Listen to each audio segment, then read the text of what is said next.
We nailed another successful captain pick last game week with Palmer, who was actually a differential captain. He got us 28 points, and he's in the hat again this game week against Southampton away. Salah's a strong contender against Newcastle away this game week. In fact, we can say that near enough every game week lately with the form that he's in. And the same could be said about Saka since his injury. He faces United this game week, and he's the only player on the shortlist to have the home advantage. He is the cheapest of the three midfielders, but he has got the highest non-penalty output per 90 minutes on the shortlist. Problem is, his underlying stats aren't quite as promising. Palmer and Salah are neck and neck like they were last game week. Now, of course, as always, I would prefer to have those underlying stats. So I'd say Palmer and Salah have got more promising stats, especially Salah with his higher output. I do expect some regression. I've been saying this for ages, and it's not happening yet. It is bound to happen because that's how probability works. But I would say that Salah's stats are slightly more promising, especially because of the form. Saka's expected numbers aren't bad. They're just not quite as promising as the other two players. And I do think it is because he relies more on assists than goals. I said the other two players are more goal scorers. I say that because you get more points for a goal than you do for an assist.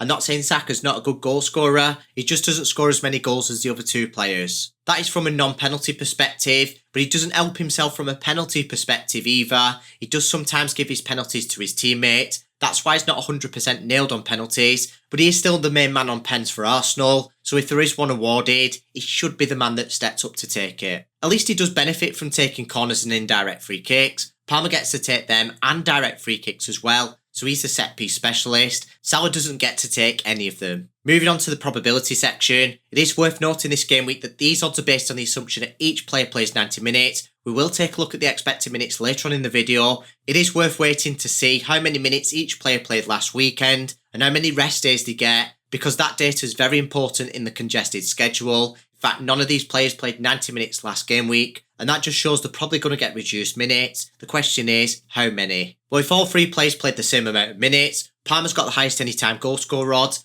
and the highest anytime assist odds, which means he's got the highest chance of returning, and he is a full 10% ahead of Saka. Saka's only 2% ahead of Salah, but the Egyptians' odds are weighted more towards goals, so they're practically neck and neck. In fact, both data models have them practically neck and neck as well. They have Salah just ahead on both of them by 0.1, but the standout is Palmer. He's got the highest on Fantasy Football Fix with 7.3 and the highest on FPL Review with 7.5 as well. I'd say that's no surprise when you consider the opponents that he's facing. Southampton have got the worst expected goals conceded figure in the whole league. They've got the lowest clean sheet odds this game week out of all the opponents, and they're the third worst for goals conceded per 90 minutes as well. It's not ideal that he has to travel away from home. Saka does have the home advantage, but that's nowhere near enough to compensate for the gap between United's defence and Southampton's defence. I'd say that Saka's got the second easiest fixture. Not only has he got the home advantage, United's defensive numbers are worse than Newcastle's. I know they've got a new manager, you've got the narrative of the new manager bounce, but we actually need to see results of there being a positive change before we can say there is a positive change, and keeping a clean sheet against Everton at Old Trafford isn't really that. So in summary, I can comfortably say that Salah's got it harder travelling to Newcastle, but the main talking point here is that Palmer's got the easiest fixture on the shortlist by quite a margin, and possibly even the easiest opponent in the whole league from an attacking perspective. Before we conclude, we're going to carry out a quick risk assessment. When it comes to the rest days, Saka's had an extra day's worth of recovery compared to the other two players, which is ideal, but it's not ideal that he keeps getting subbed off early, and he has done for the last few game weeks. As you can see, he played less minutes than the other two players, who did get subbed off, but not quite as early, and that is the first time in a very long time that they have been. They've been playing 90 minutes practically every game week. There is a reflection of all that information in the expected minutes. Palmer and Salah are neck and neck and nearly 90. Saka isn't quite as high, and that's because of his minutes not being reliable recently, and his expected minutes aren't reliable because when these games are coming thick and fast, I highly doubt that he's suddenly just going to play a full match. For that reason, I'd say Saka's my third favourite option, and it is between the other two players. It's a classic form versus fixture,